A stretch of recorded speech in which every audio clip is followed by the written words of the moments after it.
¿Qué tal? ¿Cómo están, queridos alumnos del quinto grado de secundaria? Todo un gusto. Soy el profesor Joel Rocha Villagaray.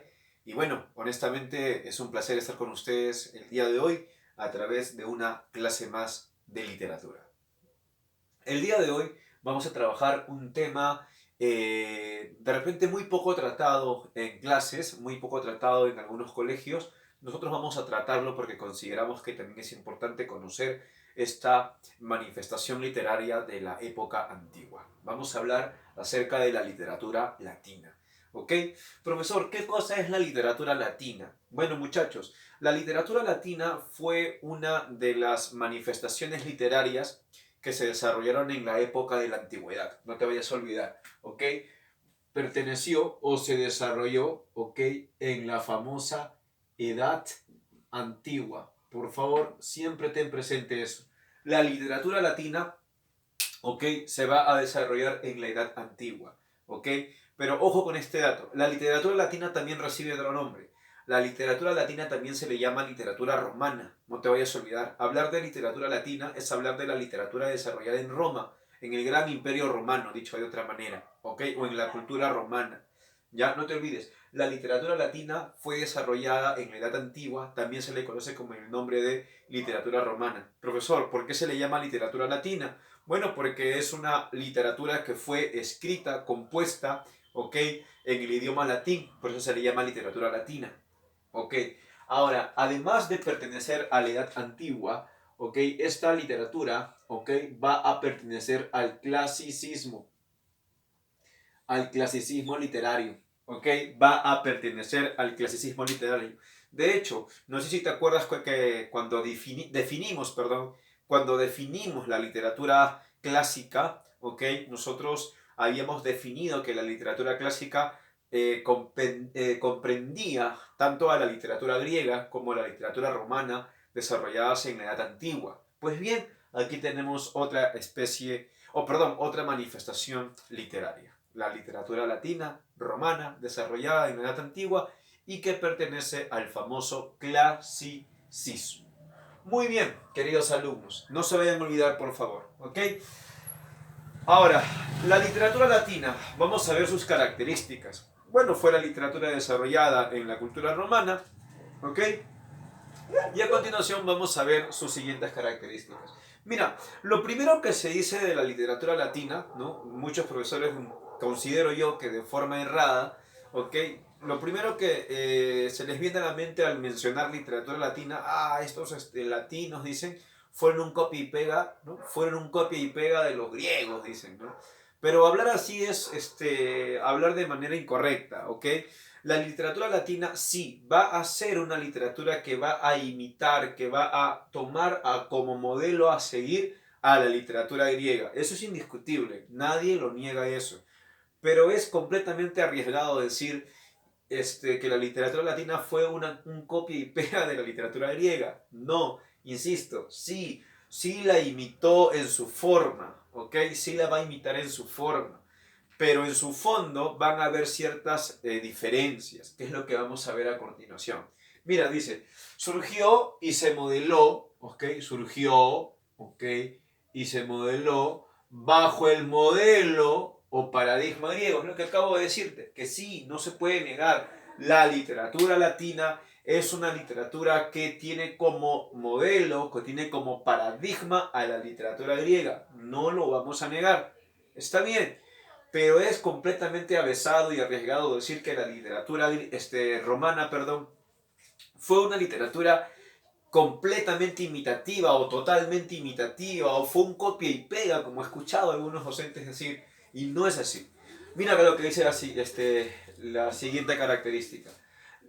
Los romanos, en su manifestación literaria, impusieron su autoridad, ¿ok? Impusieron su autoridad. Rescataron lo propiamente latino. Mira, ve, esto es importante. O sea que en su literatura nosotros vamos a reconocer ese espíritu romano, vamos a poder ver ese espíritu romano, ese espíritu latino, ¿ok? Esa concepción, ese amor por la patria, ¿ok? Que ellos van a tener, ¿ok? En cuanto también a idiosincrasia, ¿no? Esa forma particular, ¿no? ¿Qué es la idiosincrasia? Es tu forma particular de ser, tus características comunes tuyas. Entonces, vemos ahí la idiosincrasia. O sea, tú al leer una obra latina o leer una obra romana, puedes ver ahí su forma de ser, de pensar, de sentir, ¿ok? Por eso, insisto, ¿no? No te vayas a olvidar. Es completamente arriesgado decir que la literatura romana o latina fue una continuación de la literatura griega o fue una imitación absoluta. No, sí se considera como paradigma la literatura griega, no se niega eso, pero ellos le pusieron una cuota completamente distinta, ¿no? Supieron imponer, ¿ok? Supieron imponer su autoridad, su idiosincrasia, sus tradiciones, ¿ok? Sus tradiciones, su espíritu nacional, ¿ok? Ese amor por la patria que los griegos van a tener, que los romanos van a tener, se puede evidenciar en las obras literarias. Muy bien. Hasta aquí hemos visto, muchachos, las características también de la literatura latina, ¿ya? Entonces, esto por favor tenlo bastante presente. A continuación vamos a ver un panorama general, ¿ok? A continuación vamos a ver un panorama general, ¿ok? De la literatura romana o de la literatura latina y por ende también de los autores y de las obras más representativas, ¿ya? De repente, cuando escuchas tu literatura latina o literatura romana, lo primero que piensas es en Virgilio. Pues bien, Virgilio sí pertenece a esta literatura, es verdad, perteneció a esta literatura y tal vez es la figura más conocida, ¿no? La figura más emblemática de la literatura latina, pero no es el único, ¿ok? Vamos a ver a otros representantes de esta literatura, ¿ok? Vamos a hablar entonces de los periodos de la literatura, ¿ok? Latina. La literatura romana o la literatura latina atraviesa por 4 fases, atraviesa por 4 etapas o también 4 periodos. La primera va a ser la incaica o de formación, que se desarrolla del siglo III al siglo II a.C. La segunda etapa es la etapa de auge o edad de oro latina del año 100 al 14, del año 100 a.C. al 14 después de Cristo, ¿no? La etapa de la edad de oro, ¿no? El periodo más importante, el de esplendor, ¿no? Luego tenemos la etapa de decadencia, del 14 al 180 después de Cristo ya, ¿no? En el año 14, ya nació Jesús, 14 años de vida tendría Jesús más o menos acá, ¿ok? Al 180 después de Cristo, que es la etapa de decadencia, ¿no? Cuando ya la literatura romana como que está comenzando a entrar en debacle, en caída ya.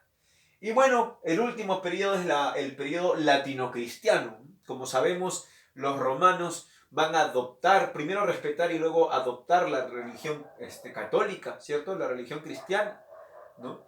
Y aquí ya la literatura latino-cristiana o romano-cristiana se desarrolla del 180 después de Cristo hasta el 476 después de Cristo, de la caída de Roma, y comienza una nueva edad, que es la edad media.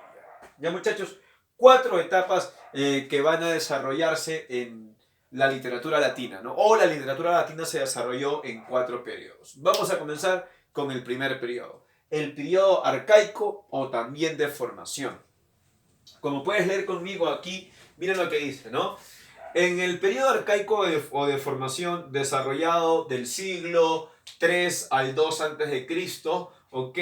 Va a ingresar la literatura griega. Es verdad, la literatura griega se va a dar a conocer en esta nueva cultura, ¿ok? Se adopta esta nueva manifestación literaria griega, se estudia, se embelezan con ella y la van a comenzar a imitar, ¿ok? No te olvides, tenlo siempre presente, ya lo que también he dicho hace un momento atrás. No es un copia y pega, no es una continuación absoluta, ¿ya? Otra cosa más, en este periodo va a sobresalir la comedia, ¿no? Sobresale la comedia, una especie dramática, ¿sí? La comedia, como sabemos, es una especie dramática, ¿no? Recuerda que el género dramático o la dramática se divide en especies o subgéneros, como la comedia, la tragedia, el drama, la autosacramental, la zarzuela, etcétera, ¿no? Muy bien. Ok, vamos a ver representantes en poesía y vamos a ver representantes en comedia en la literatura latina de la primera etapa, la de formación o la etapa arcaica. Tenemos en poesía a Livio Andrónico. Profe, ¿también le puedo llamar lírica? Claro, también le puedes llamar lírica. Livio Andrónico, considerado el primer poeta dramático. No te olvides, por favor. El primer poeta dramático. Profesor, primer poeta dramático, así se lo ha considerado a el gran Livio Andrónico. Livio Andrónico va a ser un poeta muy importante para la literatura latina o para la literatura romana, porque va, a traducir, ¿ok? Va a traducir obras muy importantes de los griegos al idioma latino. Por ejemplo, traduce la Odisea.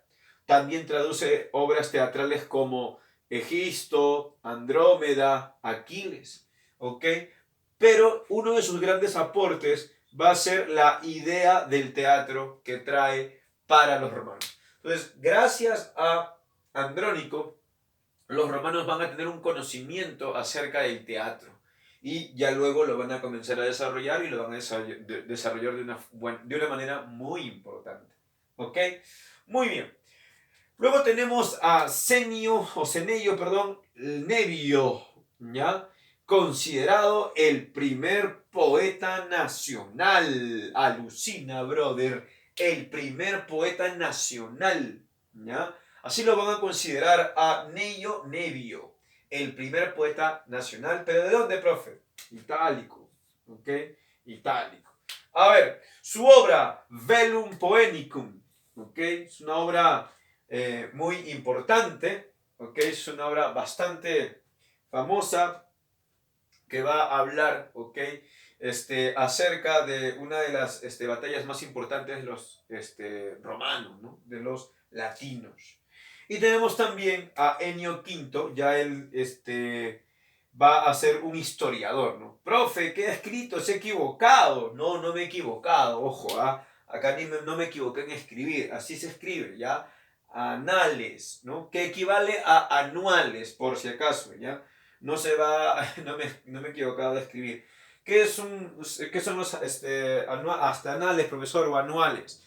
Vamos a hacer libros de historia, ¿ok? Libros de historia que nos cuentan, pero de año en año, ¿no? Anual, justamente, ¿no? Esta obra de Ennio V, Anales, está compuesto en un verso de origen griego, mira, a ver. ¿Te acuerdas que Ilíada y Odisea están compuestas en el verso hexámetro? ¿Sí? ¿Te acuerdas? Bien. Anales de Ennio V también están compuestas en versos hexámetros, pero obviamente en el idioma latino. Y según los críticos, lo usó muy bien, ¿no? Supo usar excelentemente el verso hexámetro. ¿Ok? Muy bien, muchachos. Luego tenemos la comedia, ¿no? La comedia, que fue una de las especies más sobresalientes de la literatura latina. La literatura latina, además de estos tres grandes genios, la literatura latina tuvo también buena literatura o buenos representantes en la comedia. Existieron dos tipos de comedias, la comedia paliata, ¿ok? Y la comedia togata. Se le va a llamar así paliata y togata por el tipo de indumentaria, ¿no? Paliata de origen griego, si bien es cierto las obras o las historias que se representan en la obra teatral, en la comedia, van a ser ambientadas en Roma. La vestimenta es de origen heleno, paliata, toga paliata. Y la toga romana o togata, perdón, ¿no? Va a ser ya una prenda romana. Los actores van a estar, o personajes ya van a estar con prendas romanas, ¿ok?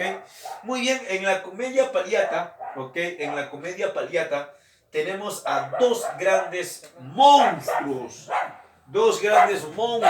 de la comedia. Uno de los dos grandes monstruos de la comedia. Particularmente a mí me gusta más el primero. He tenido la oportunidad de leer a los dos, ¿no? Y particularmente me gusta más el primero. Plauto y Terencio. De repente tú te acuerdas de tu estudio de literatura del cuarto año. ¿Te acuerdas o no? Hay unos chicos que yo les enseñé en el cuarto año, el año pasado. Y vimos la literatura peruana en la época republicana. En la época republicana nosotros vimos que la literatura peruana se manifestó también a través del teatro. ¿Te acuerdas del famoso criollismo y anticriollismo, el famoso costumbrismo peruano? Ahí teníamos a Manuel Asensio Segura y a Felipe Pardo y Aliaga. Mientras que Manuel Asensio Segura representaba la comedia popular, ¿cierto? Felipe Pardo y Aliaga representaba a la comedia, pues, pero aristocrática, ¿no? O la literatura popular y la literatura aristocrática. Lo mismo ocurre aquí. Tenemos a Plauto, ¿ok? Plauto, que va a realizar una comedia, ¿no? De tono popular, con un lenguaje también popular, demasiado caracterizado sus personajes, ¿ok? Mientras que Terencio, ¿no? Ya tiene un estilo más aristocrático, un estilo más refinado, más culto, dicho de otra manera, ¿no? Un estilo más refinado, ¿no? Más delicado, más cuidado. Plauto no, Plauto es popular, ¿no? Plauto es un lenguaje mucho más popular, más suelto, ¿no? Sus obras más conocidas, Anfitrión, perdón, La Aulularia, El Soldado Fanfarrón, son sus obras más conocidas, ¿ok? Ojo, ¿no? Hay que tener en cuenta que Plauto y Terencio van a influenciar, sobre todo Plauto, van a influenciar bastante en un dramaturgo y más aún precisamente un comediógrafo francés, Molière o Molière, ¿ok? O Molière, algunos lo pronuncian así. Y tenemos a Terencio, ¿no? El Eunuco, su obra, o también Andriana o La Suegra, ¿no? La Suegra. Muy bien. Y bueno, ya en la comedia togata dentro del primer periodo, ¿ok? La literatura, o perdón, la comedia va a tener gran influencia del mimo y la farsa, que es una forma de hacer comedia también. Acá tenemos a los grandes comediógrafos Titinio, Ata y Franio, ¿ok? Muy bien, vamos a continuación al segundo periodo. Uf, acá es el periodo de esplendor. Este es el periodo más importante o el más famoso, el que ha quedado y pues el que sigue generando más lectores de este tipo de literatura antigua, ¿no? Tenemos la etapa de auge o edad de oro latina, ¿ok? Desarrollada del siglo 100 a.C. al 14 después de Cristo. Este periodo va a tener dos, vamos a llamarle así, dos subperiodos, ¿no? Porque, bueno, políticamente, pues, histórica y políticamente Roma atraviesa por un proceso, ¿no? De pasar de una república a convertirse a un imperio. Ustedes lo sabrán, ¿verdad? Ustedes lo saben más que yo todavía. Entonces, la literatura de auge o edad de oro romana atraviesa por el periodo de Cicerón y luego el periodo de Augusto, ¿ok? ¿No? Ya el primer emperador, ¿no? A ver, periodo de Cicerón, ¿no? Aquí ya hay una transición, ¿no? Hay una transición entre la república hacia el imperio, justamente, te lo venía diciendo, ¿no? Estamos en un periodo de transición. Muy bien. Acá tenemos a Catulo, ¿no? Poesía. En poesía tenemos a Catulo, ¿ya? Catulo va a escribir más de 100 poemas, ¿ok? Más de 100 poemas. Están dedicados, bueno, son poemas de diferente temática, pero dicen que los temas, los más de 100 poemas, los poemas del medio, los poemas del centro, más o menos por el 60 y tantos por ahí, son poemas que están dedicados a Lesbia, una mujer casada, pero de la que él se enamoró, ¿no? Lesbia, una mujer casada, y él se enamora, ¿no? Y también le dedica poemas a su hermano, ¿no? Que perdió la vida, ¿ya? Y bueno, en prosa tenemos, en el periodo de Cicerón, en prosa tenemos a otras dos figuras muy reconocidas, ¿no? A Cicerón, el gran orador, ¿no? El padre de la oratoria romana, ¿no? En los griegos tenemos a Demóstenes y en los latinos o romanos tenemos a Cicerón, el gran orador Cicerón, monstruo de la labia, ¿no? A Alan García le quedaba chico, ¿no? A Alan García le quedaba una rodilla. Entonces Cicerón, grande de la oratoria, ¿no? Padre de la oratoria romana, ¿ok? Tenemos su obra más famosa, evidentemente, la Catilinaria, ¿no? Es un discurso, ¿no? El discurso en contra de Catilina o Catalina, ¿no? Catilina o Catalina, algunos lo mencionan así, Catilina, ¿ok? Fue pues un romano que se subleva y Cicerón, ¿ok? Le prende juicio, ¿no? Le prende un juicio contra Catilina, ¿no? Y como que derrumba todo su proyecto, todo su plan, ¿no? De insurrección, ¿ok? Y este discurso que logra la aprehensión o acabar con este levantamiento de Catilina, va a traerle consecuencias a Cicerón, consecuencias positivas. Lo van a considerar padre de la patria, ¿no? Mira, fue un hombre muy importante, Cicerón, ¿no? Mira, al punto de que el periodo de Cicerón, ¿no? Muy bien. Y luego tenemos a Julio César, pues, ¿no? El grande Julio César, político, ¿no?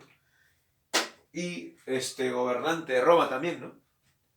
Va a escribir un libro de historia, o dos para ser precisos, la guerra civil y comentarios sobre la guerra de las Galias, ¿ok? Sobre la guerra de las Galias, ¿ok? En prosa, ¿no? ¿No? El otro es, son sus discursos, ¿no? Acá ya historia. Si quieres conocer un poquito acerca de historia romana, tendrías que leer estos dos libros, por lo menos, ¿no? Y luego tenemos el periodo de Augusto dentro del auge o Edad de Oro, ¿ok? Ya aquí la República ya no está, ¿no? Está el imperio ya. Y aquí tenemos a los tres grandes maestros, ¿no? A los tres grandes, supuestamente es una estrellita ya. A los tres grandes maestros, a los tres grandes poetas de la literatura romana. Virgilio, que es el más conocido de todos, ¿ok? Virgilio, Horacio y Ovidio. Virgilio con su obra más famosa, su obra más importante, Eneida, ¿no? Es el poema nacional romano. Poema que habla acerca de la fundación de Roma, de dónde proviene, ¿no? Augusto, ¿no? Claro que Virgilio pues lo hizo con ese afán, ¿no? De exaltar a Augusto, ¿no? En este periodo, pues muchachos, dicen que Virgilio se demoró aproximadamente 10 años en componer Eneida, ¿no? Y no la terminó encima, ¿no? Se murió, estaba delicado de salud. Muy bien, se llama Eneida en honor al protagonista llamado Eneas. Luego tenemos bucólicas y también tenemos geórgicas, ¿no? Ya son pues poemas, ¿no? Muy bien. Luego tenemos a Horacio, ¿no? Antes que me olvide, ¿cómo se le va a conocer a Virgilio? El cisne de Mantua, ¿ya? No te vayas a olvidar, el cisne de Mantua. Y luego tenemos a Horacio, ¿no? Horacio con sus odas, ¿ok? También escribe sátiras, sus llambos o épodos, ¿ok? Y desarrolla acá uno de los temas más conocidos, o uno de los tópicos también, aparte de temas, también se le conoce como tópicos. Uno de los tópicos latinos que se va a usar luego, en el siglo XVI, ¿ok? En 1500 y 1700, los poetas del Renacimiento y el Barroco van a utilizar el Beatus Ille, el Locus Amenius, el Carpe Diem, va a influenciar bastante en estos poetas del Renacimiento, en estos poetas del Barroco, ¿ok? Luego tenemos también a Ovidio, ¿no? El más pervertido, según Augusto, ¿no? Un pervertido, ¿no? El arte de amar también, ¿no? Es un libro muy famoso. Algunos lo conocen como Remedios de Amor, ¿no? Como Remedios de Amor, pero Augusto le tenía, ¿no? Rechazo a Ovidio, ¿no? Porque según Augusto, Ovidio va a pervertir a sus lectores, ¿no? El arte de amar, o también su libro Las Metamorfosis, ¿no? No lo confundas con el libro de Franz Kafka, ¿eh? Franz Kafka escribe La Metamorfosis y el Metamorfosis, o algunos lo conocen como Las Metamorfosis. Profe, ¿qué se diferencia? Bueno, en el contenido evidentemente, ¿no? Y en la S, ¿no? La Metamorfosis en singular, y aquí de Ovidio es Las Metamorfosis. Y Ovidio desarrolla el famoso tópico Carpe Diem. Vive el momento, aprovecha el instante, ¿no? Carpe diem, vive el momento, que la vida en un momento se acaba y te quedaste con las ganas, así que lánzate nomás, papi, ¿no? Pero cuidado, pues, ¿no? O estos otros tiempos, ¿no? Ahora no te lances porque te va a dar el COVID y te puedes morir, o puedes matar a alguien de tu familia, es lo que menos queremos, por favor. Vamos a la etapa de decadencia, profesor, del año 14 al 18 después de Cristo, ¿ok? Acá tenemos a un grande de los grandes, a un gran trágico. Séneca va a influenciar bastante en el teatro de la era isabelina, o sea, en el teatro de William Shakespeare. ¿Ah? Séneca influenció bastante en el teatro isabelino, ¿ya? Influenció mucho en las obras de Shakespeare, ¿no? Muy bien. Vamos, acá tenemos obras como Medea, Agamenón, Edipo. Profe, pero esos nombres son griegos. Claro, él va a adaptarlas, ¿no? A su estilo, ¿ya? Latino, ¿no? Con otra fuerza. Luego tenemos a Petronio con el Satiricón, Lucano, Farsalia, Apuleyo, considerado el último escritor latino más original. El último escritor latino original con el Asno de Oro, ¿no? Algunos consideran que esta es una de las primeras manifestaciones de la novela, ¿no? Luego tenemos a Cornelio, ¿no? Cornelio Tácito, Juvenal, entre otros representantes de esta literatura, ¿no? Luego este periodo, perdón. Y bueno, la última etapa ya, cuando ya Roma va a sucumbir ya, la etapa latino-cristiana, ¿ok? Es una literatura, ¿ok? Donde ya pues, ya la influencia del catolicismo está muy, muy fuerte, ¿no? Y dice ahí, literatura de los santos padres de la iglesia, ¿no? Acá la literatura que se va a producir es una literatura cristiana, católica más aún, y se le conoce como patrística, ¿no? O sea, ¿qué es la patrística, profesor? La literatura compuesta, creada por los santos padres de la iglesia católica, ¿no? Ahí tenemos a San Jerónimo, traduce la Biblia, ¿no? Y su Biblia se le conoce como la Biblia Vulgata, ¿no? Y a San Agustín, con la ciudad de Dios y con confesiones. Muy bien, muchachos, de esta manera damos por terminada la clase. Ha sido todo un placer estar con ustedes, siempre deseando que a ustedes les vaya muy bien. Cuídense, por favor, no se confíen, ¿ok? No crean que bueno, ya hay que bajar la guardia, todo está bien. No, miren, estamos en una segunda ola en la que lamentablemente muchas personas están falleciendo, ¿no? Muchas más que en la anterior ola. Por favor, cuídate mucho. Nos vemos. Chao, muchachos.